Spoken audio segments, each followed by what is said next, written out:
আছে তারা একটা ডেডলাইন দিয়ে রেখেছে, সেটি হলো ডোনাল্ড ট্রাম্প 20 তারিখে ক্ষমতা লাভ করবেন এবং সেই 20 তারিখের পরে আপনি দেখবেন কত দ্রুত তারা মাঠে নেমে যায় এবং সেটি এখনো অনেক সময়। এর কারণ হলো পুরো ডিসেম্বর মাস এবং জানুয়ারির 20 তারিখ।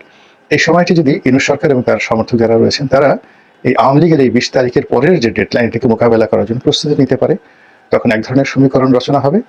আর যদি তারা ক্রমশ এখন যে দুরবস্থার মধ্যে আছে তাদের এই দুরবস্থা বাড়তে থাকে, হানাহানি বাড়তে থাকে, ব্যর্থতার পরিমাণ বেড়ে যায়, তাহলে আওয়ামী লীগের যে ডেডলাইন এটি 20 তারিখ থেকে এগিয়ে 20শে ডিসেম্বর যে হবে না, এই কথা আমি এখনো বলতে পারছি না। প্রিয় দেশবাসী, আপনারা যেখান থেকে ভিডিওটি শুরু থেকে শেষ পর্যন্ত দেখেছেন আপনাদেরকে অসংখ্য ধন্যবাদ জানাই। দর্শক, আপনাদেরকে আরেকটা রিকোয়েস্ট করতে চাই, যারা এই ধরনের নিউজ ল্যাব দেখতে পছন্দ করেন, দেরি না করে এই চ্যানেলটি সাবস্ক্রাইব করে বেল আইকনটি অল করে দেবেন, তাহলে দেশের সকল আপডেট খবর এবং রাজনৈতিক খবর সবার আগে এক ভিডিওর মাধ্যমে দেখতে পারবেন। তাহলে দর্শক শ্রোতা সবাই ভালো থাকবেন, সুস্থ থাকবেন। দেখা হবে পরবর্তী নেক্সট কোনো নিউজ অথবা দেশের কোনো আপডেট খবর নিয়ে। আসসালামু আলাইকুম।